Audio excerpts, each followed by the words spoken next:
ಕಲಿಬೇಕು ಅಂತ ಹೇಳ್ತಾ ಇದ್ದೇನೆ.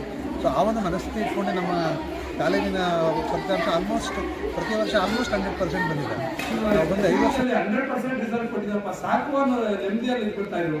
ಒಂದೇ ಒಂದು ಮಗು ಬಂದಿದೆ, ಆ ಮಗುನು ನೆಕ್ಸ್ಟ್ 9ನೇ ತಾರೀಕಿನ ಎಕ್ಸಾಮ್ ಬರ್ತದೆ ಅಂತ ಇದು ಮಾಡ್ತಾ ಇದ್ರು. ಆ ಮಗುನು ಪಾಸ್ ಆಗಲಿ ಅಂತ ಅವರ ಆಶೀರ್ವಾದ ಯಾವಾಗಲೂ ಇರ್ತಾರೆ.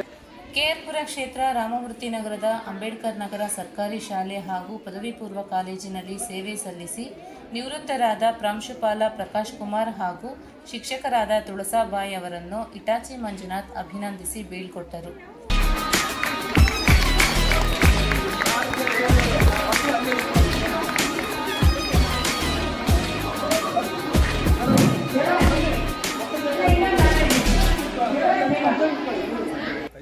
ಪ್ರಕಾಶ್ ಕುಮಾರ್ ಅವರು ಮಾತನಾಡಿ, ಪದವಿ ಪೂರ್ವ ಕಾಲೇಜಿನಲ್ಲಿ 5 ವರ್ಷಗಳು ಯಶಸ್ವಿ ಸೇವೆ ಸಲ್ಲಿಸಿದ್ದು, ಈ ಶಾಲೆ ಯಾವುದೇ ಖಾಸಗಿ ಶಾಲೆಗಿಂತ ಕಡಿಮೆ ಇಲ್ಲ. ಇಲ್ಲಿ ಮಕ್ಕಳ ವ್ಯಾಸಂಗಕ್ಕೆ ಬೇಕಾಗುವ ವಾತಾವರಣ ಇದ್ದು, ಇದಕ್ಕೆ ಕಾರಣ ಇಟಾಚಿ ಮಂಜುನಾಥ್ ರವರ ನಿರಂತರ ಶ್ರಮ ಎಂದು ತಿಳಿಸಿದರು.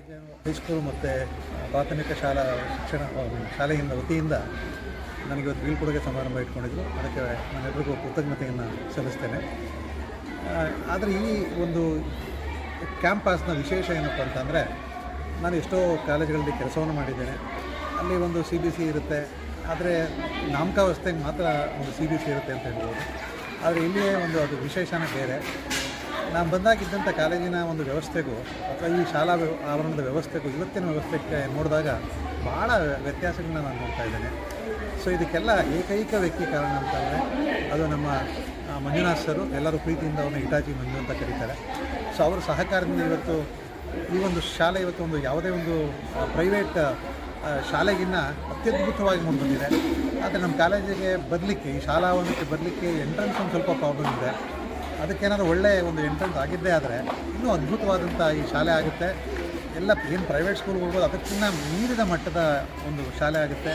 ಇಲ್ಲಿ ಅಂತಹ ಶಿಕ್ಷಕರಿದ್ದಾರೆ, ಉಪನ್ಯಾಸಕರಿದ್ದಾರೆ. ಸೊ ಅಂಥ ಒಂದು ಈ ಶಾಲೆಯನ್ನು ಡೆವಲಪ್ ಮಾಡೋದಕ್ಕೆ ಪೂರ್ಣವಾಗಿ ಅವ್ರು ಮನೆ ಕೆಲಸ ಮಾಡ್ಕೊತಾರೋ ಬಿಡ್ತಾರೋ ಗೊತ್ತಿಲ್ಲ, ಆದರೆ ಈ ಶಾಲೆ ಕೆಲಸಗಳು ಯಾವಾಗಲೂ ಏನೋ ಸೊಂಟ ಕಟ್ಟಿ ನಿಲ್ಲೋದು ಅಂತ ಹೇಳ್ತೀರಲ್ಲ, ಅಂಥ ಒಂದು ಇವರು ಮಂಜುನಾಥ್ ಅವರು. ದಯವಿಟ್ಟು ಮಂಜುನಾಥ್ ಅವ್ರನ್ನ ಕವರ್ ಮಾಡ್ಕೊಳ್ಳಿ. ಸೊ ಇಂಥ ಒಬ್ಬ ವ್ಯಕ್ತಿ ಇರೋದು ಈ ಶಾಲೆಯ ಭಾಗ್ಯ ಅಂತ ನಾವು.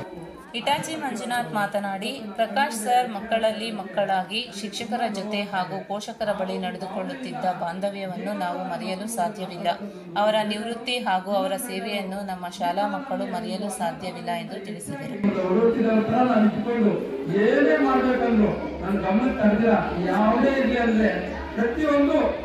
ಅಷ್ಟೊಂದು ಪ್ರಿನ್ಸಿಪಲ್ ಆಗಿದ್ರು, ಪ್ರಿನ್ಸಿಪಾಲ್ ರೀತಿಯಲ್ಲಿ ದೊಡ್ಡ ಅಧಿಕಾರಿ ರೀತಿಯಲ್ಲಿ ಯಾವತ್ತೂ ಅವರು ನನ್ನ ಹತ್ರ ನಡ್ಕೊಂಡಿಲ್ಲ. ಇವತ್ತಂಕನೂ ಅಷ್ಟೇ ಹೇಳ್ತಾ ಇದ್ದೀನಿ. ರಿಟೈರ್ಡ್ ಆದ್ರೂ ನಮ್ಮ ಪ್ರಾಂಶುಪಾಲರು ಸರ್ ಪ್ರಕಾಶ್ ಸರ್ ಬಂದಾಗ ಎಕ್ಸಾಮ್ ನಡೀತಾ ಇತ್ತು. ಪ್ರಥಮ ದಿನ ಮಂಗಳವಾರ ಅವ್ರು ಬಂದಿದ್ರು. ಮಂಗಳವಾರ ಬಂದಾಗ ಯಾರೋ ವಿಸಿಟರ್ಸ್ ಬರ್ತಾ ಇದ್ದಾರೆ ಡಿ ಆಫೀಸಿಂದ ಬನ್ನಿ ಸರ್ ಅಂದ್ರೆ, ಸರ್ ಈ ಶಾಲೆಗೆ ಮೇಡಮ್ ಈ ಶಾಲೆಗೆ ನಾನು ಪ್ರಾಂಶುಪಾಲರಾಗಿ ಬಂದಿದ್ದೀನಿ ಅಂತ ಅಂದಾಗ ಆ ಒಂದು ಯೋಗ, ಅವರನ್ನ ಸ್ವಾಗತ ಮಾಡ್ತಕ್ಕಂಥ ಯೋಗನೂ ನಮಗೆ ಬಂದಿದೆ. ಇವತ್ತು ಬೀಳ್ಕೊಡುಗೆ ಮಾಡ್ತಕ್ಕಂಥ ಯೋಗನೂ ನಮಗೆ ಬಂದಿದೆ. ಅದಕ್ಕೆ ನಾವು ಯಾವಾಗ ರಿಟೈರ್ಡ್ ಆಗ್ತಾರೆ ನಮ್ಮ ಜೀವನದಲ್ಲಿ. ಮೇಡಮ್ ಅವ್ರಿಗೆ ಒಂದೇ ಒಂದು ಯಾವುದೋ ಕಾಶ್ಮೀರಕ್ಕೋ ಇನ್ನೊಂದಕ್ಕೋ ಎಲ್ಲೋ ಒಂದತ್ರ ನನಗೆ ಪರ್ಮಿಷನ್. ಈ ಸಂದರ್ಭದಲ್ಲಿ ನೂತನ ಪ್ರಾಂಶುಪಾಲರಾದ ದಕ್ಷಿಣಾಮೂರ್ತಿ, ಪ್ರೌಢಶಾಲಾ ಮುಖ್ಯ ಶಿಕ್ಷಕರಾದ BV ಭಾರತಿ, ಪ್ರಾಥಮಿಕ ಶಾಲೆಯ ಮುಖ್ಯ ಶಿಕ್ಷಕರಾದ ವಿಜಯಲಕ್ಷ್ಮಿ ಸೇರಿದಂತೆ ಸಹ ಶಿಕ್ಷಕರು ಹಾಗೂ ಶಾಲಾ ಸಿಬ್ಬಂದಿ ಎಲ್ಲರೂ ಒಗ್ಗಟ್ಟಾಗಿದ್ದಾರೆ. ನಡೀತಾ ಇದೆ. ನಿಜವಾಗ್ಲೂ ಏನೇ ಬೇಕು ಸರ್ ನಿಜವಾಗ್ಲೂ ಇಂಥ